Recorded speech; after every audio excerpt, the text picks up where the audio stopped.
Good morning, 12th class. How are you all? I hope all of you are fine. So, class, we were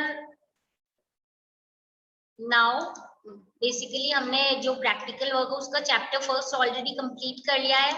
Now we need to start with the chapter 2. ठीक है, और जो chapter 2 है अपना that is data processing. हमने previous वाले chapter में detail में हमने किया था about data collection कैसे होता है, उसको organize कैसे करते हैं. These are all the things that we understood in our first chapter. So second chapter में हम बोलेंगे जो डेटा हमारे पास अवेलेबल है उसको हम प्रोसेस कैसे करेंगे. प्रोसेस इस टाइप से करना है हमें ताकि हमारी जो नीड्स है हमें उससे जो इंटरप्रिटेशन चाहिए या हमें उससे जो फाइनल रिजल्ट चाहिए वो हम कैलकुलेट कर सके. Okay, so that is data processing. तो जितना भी डेटा है उसको हम ऑर्गेनाइज करते हैं, उसके हिसाब से हम उसकी अलग अलग मीन मीडियन मोड ऐसे निकाल के चीजों को ऑन एन एवरेज बनाते हैं ताकि the data is useful for us. ठीक है, depending upon what our requirement is.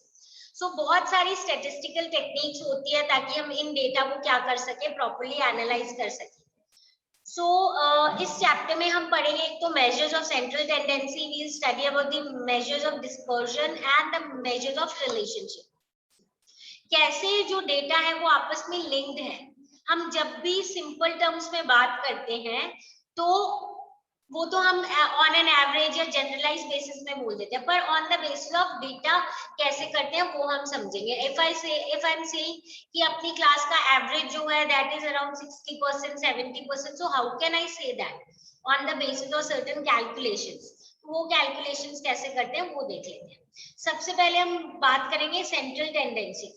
तो जो मेजर्स ऑफ सेंट्रल टेंडेंसी है वो अपने को एक वैल्यू प्रोवाइड करते हैं, एक वैल्यू जो आइडियली उस पूरे के पूरे ऑब्जर्वेशन, जितने भी हमारे पास ऑब्जर्वेशन है उसको बेस्ट रिप्रेजेंट करती है. ठीक है, जो मेजर्स ऑफ डिस्पर्जन होते हैं वो इंटरनल वेरिएशन यानी कि डेटा में कितने डिफरेंसेस है उसका ध्यान रखती है. तो often around the measure of central tendency, यानी जैसे सेंट्रल टेंडेंसी में एक वैल्यू निकल गई है उससे बाकी चीजें जो है या बाकी ऑब्जर्वेशंस कितना वेरी करती है वो हम देखेंगे. तो और इसके अलावा जो मेजर्स ऑफ रिलेशनशिप है वो हमें ये बताती है कितना एसोसिएशन है उस डेटा का, वो कैसे अलग अलग फिनोमेना से रिलेटेड है, क्या रीजंस है उसके बिहाइंड. आगे जाके हम फिर पता करते हैं जैसे रेनफॉल है, इंसिडेंस ऑफ फ्लड है, फर्टिलाइजर कंजम्पशन है, यील्ड ऑफ क्रॉप्स है. ये सारी चीजें जो इनका रिलेशनशिप उस डेटा के अकॉर्डिंग कैसे है वो हम फाइंड आउट करते हैं through measures of relationship. So here we need to first talk about the measures of central tendency, the most important one. Okay? तो अब हमें ये तो पता चल गया, as I just told you, कि जो measures of central tendency वो एक वैल्यू अपने को आइडियल वैल्यू प्रोवाइड करते हैं जो उन पूरे ऑब्जर्वेशन को कहीं ना कहीं रिप्रेजेंट करेंगे. ठीक है, मेजर्स ऑफ सेंट्रल टेंडेंसी में हम देखते हैं द मेजरेबल कैरेक्टरिस्टिक्स, जैसे कि रेनफॉल क्या है, एलिवेशन क्या है, डेंसिटी ऑफ पॉपुलेशन क्या है, एजुकेशनल अटेनमेंट क्या है, एज ग्रुप्स क्या है. दैट मीन्स हमने जितना भी ज्योग्राफी में अभी तक पढ़ा है अबाउट द डिटेल्स वो हम कैसे कैलकुलेट करते हैं. ठीक है, जितनी भी ऐसी कैरेक्टरिस्टिक्स है जिसको मेजर कर सकते हैं उनको, उनके जितने भी डेटा है उसको कलेक्ट करके फिर हम उसमें से कोशिश करते हैं एक वैल्यू निकालने की. ठीक है, और ताकि वो जो वैल्यू है वो अपने सारे ऑब्जर्वेशंस को ideally in the best possible way represent कर सके. ठीक है, सो बेसिकली हमें एक सिंगल वैल्यू या नंबर ऐसा चाहिए जो बेस्ट रिप्रेजेंट करती है सारे ऑब्जर्वेशंस को. सिंगल वैल्यूज जो है वो जनरली जो पूरे के पूरे ऑब्जर्वेशन को रिप्रेजेंट करेगी. जनरली ऐसी वैल्यू कहाँ पे होगी, सारे ऑब्जर्वेशन के बीच वाली ऑब्जर्वेशन यानी कि सेंट्रल में होगी. एक्सट्रीम्स में, एंड्स में या लास्ट की तरफ नहीं होगी, मतलब towards the other two sides नहीं होगी. It will be towards the centre, either of the you can से जो नंबर्स हैं उनमें नहीं होगी, बीच वाला होगा, सेंटर ऑफ डिस्ट्रीब्यूशन. इसीलिए हम इसको सेंट्रल टेंडेंसी बोल सकते हैं। सो आप इससे अगर याद रखोगे तो आपके लिए बेटर रहेगा कि सेंटर से सेंट्रल टेंडेंसी।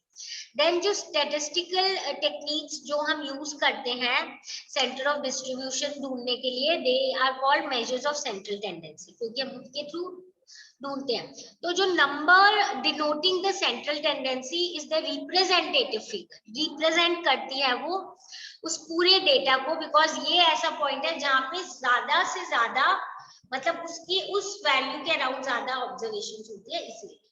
ठीक है, तो मेजर्स ऑफ सेंट्रल टेंडेंसी उनको हम स्टैटिस्टिकल एवरेजेस भी बोल सकते हैं, अगेन वन इंपॉर्टेंट क्वेश्चन। और there are number of these measures of central tendency, जैसे मीन, मीडियन एंड मोड। ठीक है, तो we study about how to calculate mean, median and mode. These are the number of central tendency and the important ones that we need to study. सबसे पहले start करते हैं mean. Mean is the value which is derived by summing all the values and dividing it by the number of observation. यानी अगर हम simple terms में बोले, हमने we have already studied in our junior classes कि mean क्या होता है, सारे जितने भी ऑब्जर्वेशन उनको हम टोटल कर लेते हैं, सम कर लेते हैं और उसके बाद उसको नंबर ऑफ ऑब्जर्वेशन से क्या कर लेते हैं, डिवाइड कर लेते हैं। So we get our mean. तो अगर बहुत कॉमन या हम उसको जनरल वे में एक्सप्रेस करना चाहें, it is the average. Okay, what is it? It is the average. Now moving on to median. Median जो है वो होती है वैल्यू ऑफ द रैंक, यानी हम सीरीज को अरेंज कर लेते हैं इनटू असेंडिंग और डिसेंडिंग ऑर्डर, उसके बाद हम फाइंड आउट करते हैं the value of the rank, यानी हम उस टर्म को ढूंढते हैं, हम उस पोजीशन को ढूंढते हैं, somewhere the middle position, and उस पोजीशन पे जो वैल्यू है उसको हम क्या मान लेते हैं, we consider it as our median. So हम बोल सकते हैं arranging the data in ascending and descending order and then finding the value of the middle ranking number, and this is the most significant way of calculating median. In case if the number of values are even, in case of the even numbers, the average of two middle ranking values will be the median. See, this is just they are giving us kind of introduction for mean, median and mode. We'll also understand how to calculate them. ठीक है, अभी एक basic meaning समझ लो, already you have done it in junior classes, एक तरीके का अपना रिवीजन हो जाएगा। Then coming on to the third one, that is our mode. Mode क्या होता है? मैक्सिमम अकरेंस, यानी एक पर्टिकुलर पॉइंट या एक जो पर्टिकुलर वैल्यू है वो सबसे ज्यादा, कौन सा वैल्यू है जो सबसे ज्यादा बार आ रहा है, सबसे ज्यादा बार अकर हो रहा है, that is considered as our mode. So you may notice that each one of these measures is different और इनको कैलकुलेट करने की मेथड भी अलग होगी। तो सिंपल टर्म्स में अगर मैं मोड को एक्सप्लेन करना चाहूँ तो क्या हो जाएगा कि सपोज हम एक क्लास का एवरेज ले रहे हैं, and in suppose class of around 20 may be 20 students में से सपोज 5 स्टूडेंट्स के अराउंड सपोज 60 मार्क्स आए, तो उसमें क्या हो जाएगा, बाकी बच्चों के अलग अलग मार्क्स आए, तो मोड क्या हो जाएगा, यहाँ पे 60 हो जाएगा। Again, I am repeating, I am just giving you a brief overview of these three things. Now we will start with the exact calculation of three of them. ठीक है, यहाँ पे we need to understand each way of calculating these mean, median और mode is very different from the other one. And somewhere हम देखेंगे कहीं ना कहीं अल्टीमेट आंसर ये है कि एक सिंगल वैल्यू को रिप्रेजेंट किया जाता है। ठीक है, और ऑब्वियसली तीनों की वैल्यू अलग आएगी। Let us start with mean. As I said, as I told you कि mean क्या होता है, simple average. In maths we call it as simple arithmetic average of different values of variable.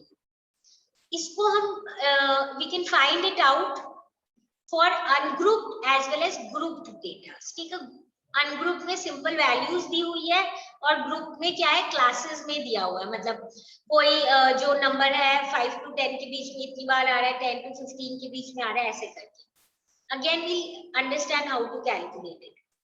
The methods for calculating mean are also different. Direct method और indirect method होता है दोनों में, group में भी अनग्रुप में भी। दैट मीन्स जब हम अनग्रुप का डेटा का मीन निकालना, मीन को कैलकुलेट करने का फॉर्मूला और तरीका समझेंगे, तो वो भी हमारे पास दो तरीके हैं, डायरेक्ट एंड इनडायरेक्ट। उसी तरीके से ग्रुप डेटा के भी अपने पास डायरेक्ट और इनडायरेक्ट दोनों तरीके हैं। So let us now understand how to calculate mean for ungrouped data. Very simple, nothing complex. Simple terms में देखो तो जो एवरेज निकालते हैं हम कैसे करते हैं अनग्रुप डेटा में, direct method remember, value of each of the observations are added और टोटल नंबर ऑफ अकरेंस, कितने वैल्यूज हैं उसको हम काउंट कर लेते हैं एंड देन उसके बाद we divide it by the sum of all the observations. यानी सिंपल टर्म्स में मीन जो है वो क्या होता है, mean is equal to summation of X. X का मतलब क्या हुआ यहाँ पे, स्कोर या सीरीज ऑफ मेजर्स, जो जितने भी स्कोर है, ऑब्जर्वेशन जो है हमारी वो, और मीन को हम डिनोट कैसे करते हैं, एक्स और ऊपर एक we put a line and this is the symbol for mean, ठीक है। तो mean is equal to summation of X divided by N. N क्या हो गया हमारा, N is number of measures या number of observations. Very very simple, okay, nothing too hard. They have given us one data, this is the data of the book that they have given us, but we will later on also practice with our own data, okay। इसमें इस data में अपने पास क्या दिया हुआ है, calculation of mean rainfall, ठीक है। मालवा प्लेटू के अलग अलग डिस्ट्रिक्ट के नेम दिए हुए हैं। Just don't look at this indirect method block column, just look at the first two columns only, Indore, देवसधर, रतलाम, उज्जैन, मंदसौर और शाजापुर। इनका इन्होंने हमें बता रखा है नॉर्मल रेनफॉल इन मिलीमीटर्स, ठीक है। They have given us the data. हम इसको कैसे कैलकुलेट करेंगे, सिंपल टर्म्स, हमने क्या फॉर्मूला निकाला है यहाँ पे, how do we calculate, mean is equal to summation of X. Summation of X आ गया अपना 6484, okay. When we divide it by N, N क्या है, number of observations, how many observations are there, 1 2 3 4 5 6 7, so there are 7 observations, I suppose you all can easily see 1 2 3 4 5 6 7। तो जब इसको हम divide करेंगे विथ 7 तो we will get the answer 926.29, ठीक है। So just keep this table in your mind, because हम जब, ये तो हमारा डायरेक्ट मेथड, हम इनडायरेक्ट मेथड में भी इसको टेबल को यूज करेंगे। So here you can see again whatever I have explained की mean is equal to summation of x divided by n, which is equal to 6484 divided by 7 and the answer is 926.29।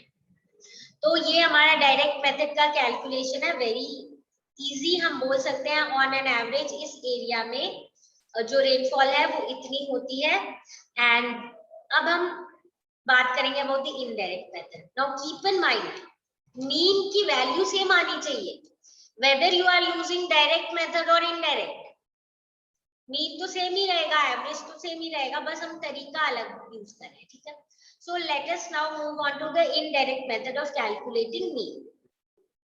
For large number of observation, indirect method जो it is normally used, अगर बहुत ज्यादा observations हो, because इस तरीके में क्या होता है, इस मेथड में जो वैल्यूज है ऑब्जर्वेशन की वो थोड़ी सी कम हो जाती है। हम देखेंगे क्यों, क्योंकि हम इसमें एक अज्यूम्ड मीन लेते हैं, जिसे हम, जो एक कांस्टेंट वैल्यू होती है जिससे बाकी वैल्यूज को सब्ट्रैक्ट कर देते हैं। तो जब हम आगे इसकी कैलकुलेशन करेंगे ना, एडिंग एंड सब्ट्रैक्टिंग, वो हमारे लिए थोड़ी इजी हो जाएगी।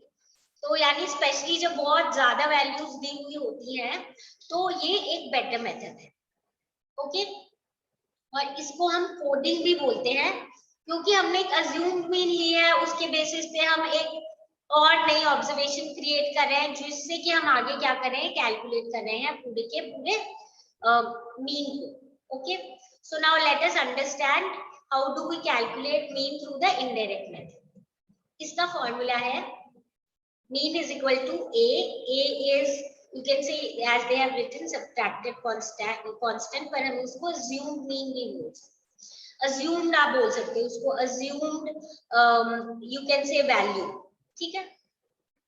And to be more specific आप इसको सब्ट्रैक्टेड कांस्टेंट भी बोल सकते हैं।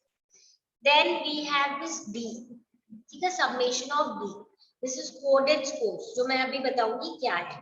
तो डी को भी अगर आप सिंपल टर्म्स में समझना चाहो तो डी क्या हो जाएगा, deviation from the assumed mean, यानी हमने जो अज्यूम किया है उससे कितना वो दूर है या पास है, ठीक है, उससे कितना डिविएटेड है, उनको सबको ऐड करके समेशन ऑफ डी आ जाएगा अपना, that is summation of coded scores. N तो हमें पता ही है, नंबर ऑफ इंडिविजुअल ऑब्जर्वेशंस, फिर हम इसकी वैल्यू निकालेंगे, इसको कैलकुलेट करेंगे तो हमारा मीन वैल्यू क्या आएगा, सेम आएगा 926.29 mm, ठीक है। अब हम इसको इस टेबल के अकॉर्डिंग समझ लेते हैं वेरी वेरी क्लियरली, ठीक है। नाउ हियर वी सी कि जो हमारी जितनी भी ऑब्जर्वेशन है, if you clearly see in this table you will notice कि हमारी ऑब्जर्वेशन जो है दे lie between 800 to 1100 millimeters. Clearly I will again ask you all to focus that जो हमारी यहाँ पे रेनफॉल की डेटा दी हुई है that lies between 800 to 100, that is 1100 millimeters, इसके बीच में है। तो इसके अकॉर्डिंग हमने एक अज्यूम्ड मीन ले लिया है जिसको हम ले रहे हैं 800. You can take any value as the assumed mean, whichever you think will make your calculations easy, ठीक है, you can choose any value as the assumed mean. Here we are considering 800 as the assumed mean. अब हम क्या करेंगे, what is D, जो हमारी value दी हुई है x, उसमें से हम अज्यूम्ड मीन को माइनस करेंगे, ठीक है। So here we have, when we have taken assumed mean as 800, first आप देख सकते हो हम क्या करेंगे, इंदौर वाले में 979 माइनस 800 क्या आएगा, 179.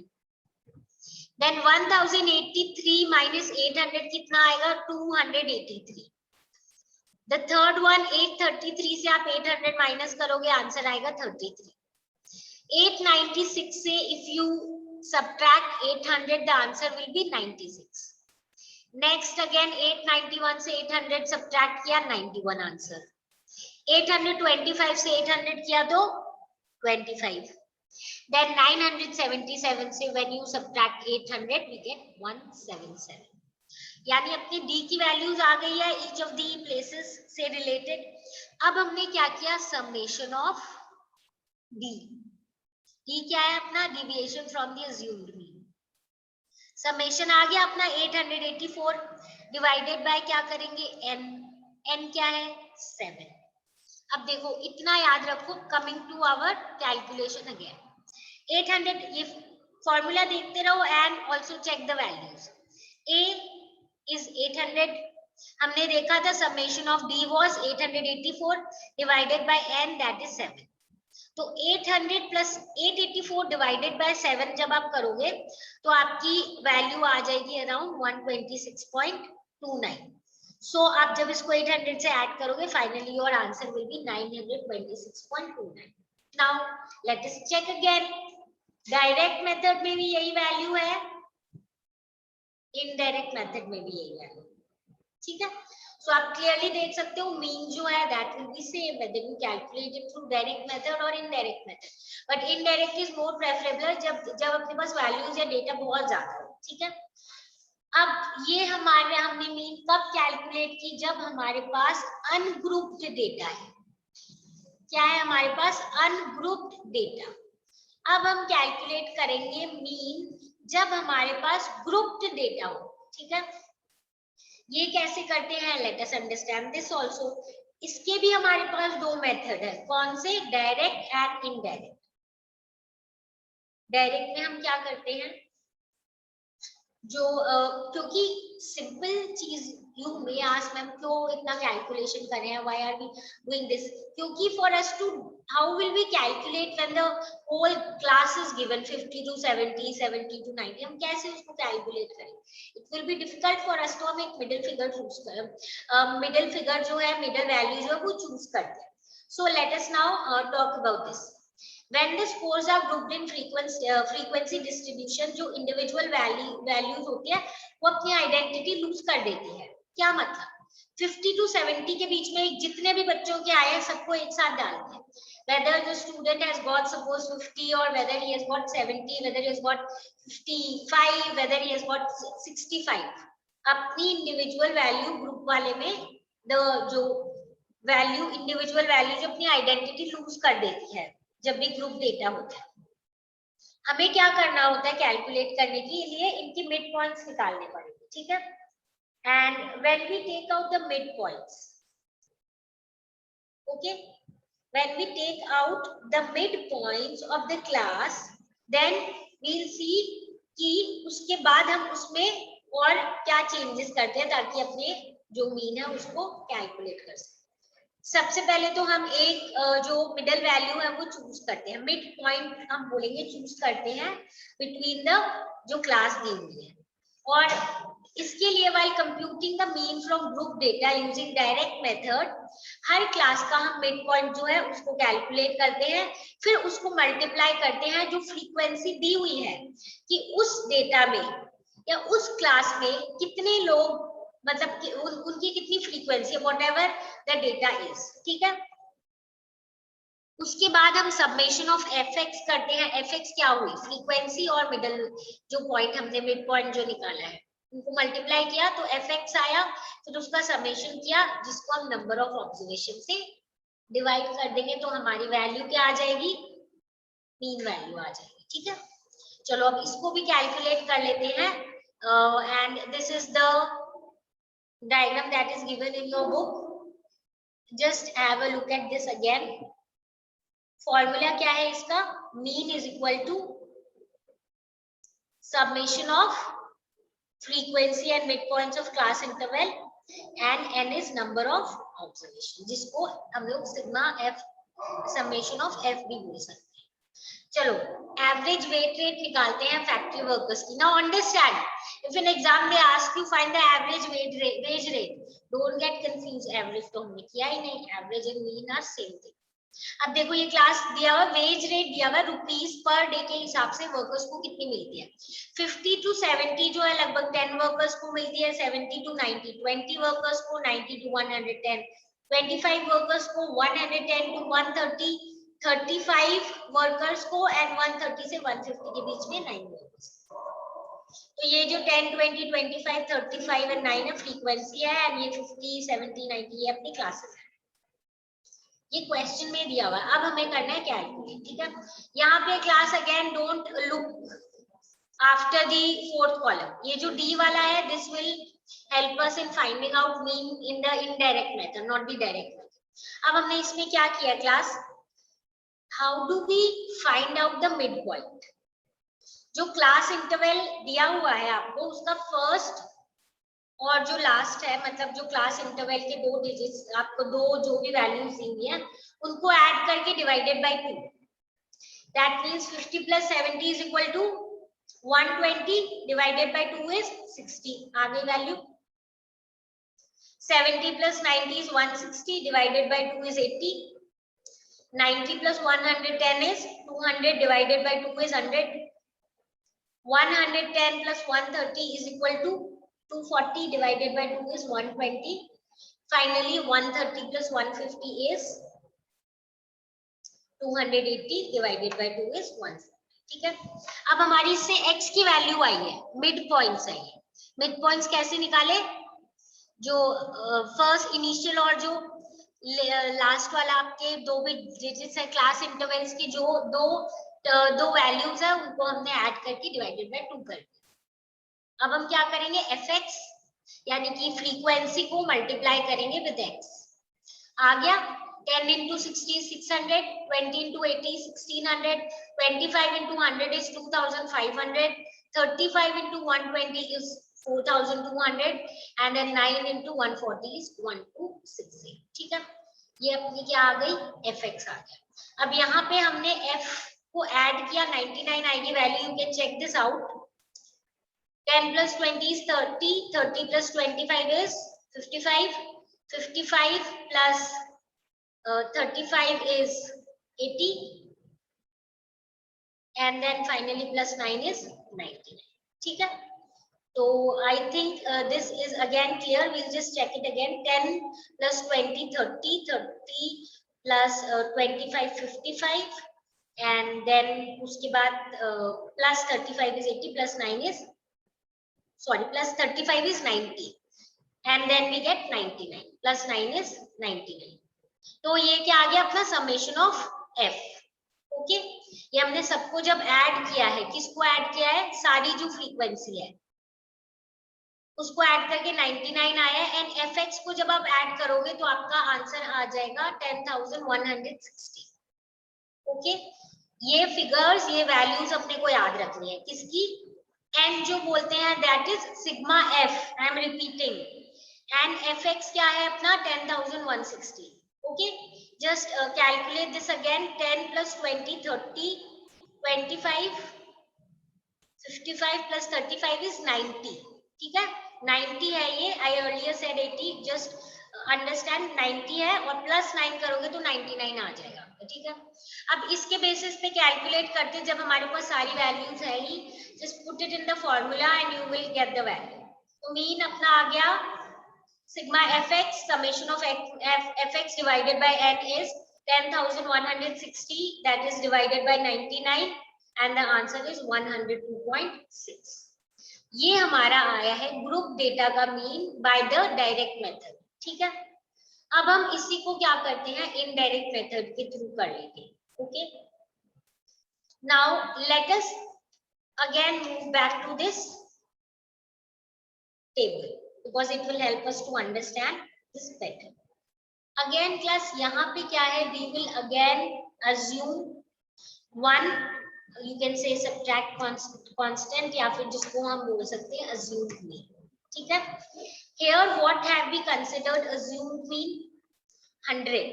ठीक है, अब यहाँ पे हमें d में क्या करना है, d is equal to x minus 100. x क्या है यहाँ पे 60 है, 60 माइनस 100 करना है, तो आंसर विल बी इन -40.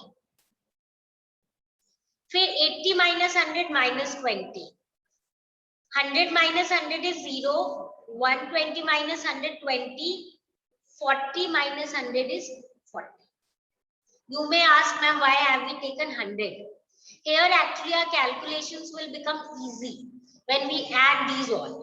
ठीक है, इसलिए चलो अब हम आते हैं, हम आगे क्या करेंगे, ये जो हमारा d की वैल्यू आई है उसको f से मल्टीप्लाई करेंगे. ठीक है, now this is d and this is f. तो -40 multiply by 10 is -400, then -20 multiply by -20 is -400, 25 multiply by 0 is 0, 35 multiply by 20 700, 9 multiply by 40 36. अब इन सबको हम ऐड कर लेते हैं, -400 हो गया -800, इसमें हम ऐड करेंगे +700, तो आंसर आया -100. 360 में से अगेन ये -100 हमने हटाया तो आंसर आ गया 260. ठीक है, सो ये कैलकुलेशन थोड़ी इजी हो गई है, इसीलिए हमने ऐसा मीन लिया था यहाँ पे. Just remember till this FD as for now. Okay, अब हम आ जाते हैं, हम कैसे कैलकुलेट करेंगे the, you can say indirect method के through.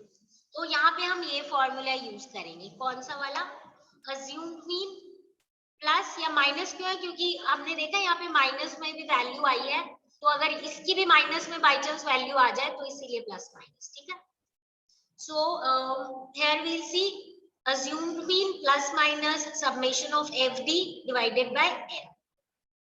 Okay, here midpoint of the assumed mean group जो है वो हमने देखा है, assumed mean group is 90 minus 110 with 100 as the midpoint. यानी हमने क्या किया यहाँ पे, assumed mean जो है ना वो हमने इस टेबल को देखा है, और इस टेबल के अकॉर्डिंग हमने देखा है कि इस टेबल में जो हमारा समवेयर जो मिड पॉइंट है उस इसके हिसाब से हमने क्या ले लिया, assumed mean ले लिया. यानी कि x का जो मिडिल पॉइंट है उसको we have assumed as the assumed mean. ठीक है, तो मिड पॉइंट है assumed mean का, फ्रीक्वेंसी हमें दी हुई है, डेविएशन हमने निकाली है जब हमने सब्ट्रैक्ट किया अज्यूम्ड मीन से, फिर उनका समेशन ऑफ सिग्मा एफ हमारे पास है, ठीक है। तो इसके बेसिस पे जब हमने यहाँ पे वैल्यू डालेंगे 100 प्लस 260 डिवाइडेड बाय 99, तो अपनी जो वैल्यू है दैट इज 102.6, ठीक है। तो यानी अगर इसमें भी चेक कर लेते हैं, वैल्यू तो सेम ही है, चाहे डायरेक्ट मेथड के थ्रू निकाला जाए इनडायरेक्ट मेथड के थ्रू, सेम टेबल हो तो इस टाइप से होते हैं, ठीक है।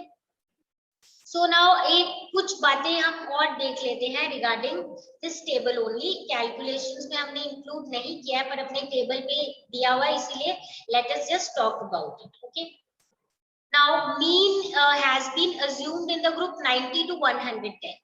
It is preferably assumed that the class near to the middle of the series, यानी इस सीरीज का जो मिडल वाला पॉइंट है ना, उसको इस सीरीज में ये मिडल 100 है, तो इसके उसी को हम क्या करते हैं, कोशिश करते हैं अज्यूम मीन की, तो उससे अपना कैलकुलेशन जो है एज आई सेड, अपना जो कैलकुलेशन है और जो कंप्यूटेशन है वो कंपैरेटिवली इजी हो जाता है, ठीक है।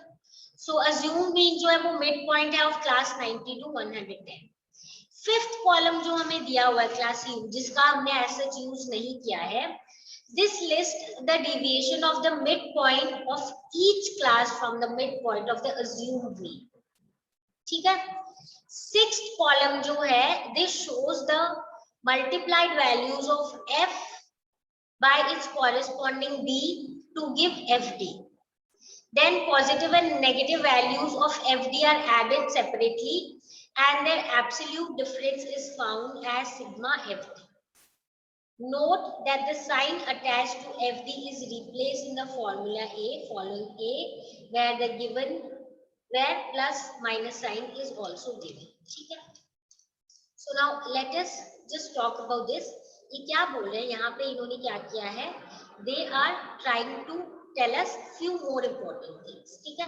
तो जो u है, what is it, आप देखोगे it is something where we will notice, यहाँ पे क्लास पहली चीज minus divided by 20 because of value difference, and x minus यानी क्या, जो मिड पॉइंट है उससे कितना दूर है और उसको 20 से डिवाइड किया है, एंड देन फाइनली क्या किया है, उसको मल्टीप्लाई किया है, multiply two F you, and इससे एफ यू हमारा समेशन ऑफ एफ यू आ गया है, which somehow tells us कि जो मीन है उससे जो वैल्यूज है वो कैसे रिलेटेड है, या कितनी समवेयर हम बोलेंगे कि डिविएटेड है, ठीक है, फ्रॉम द मिड पॉइंट।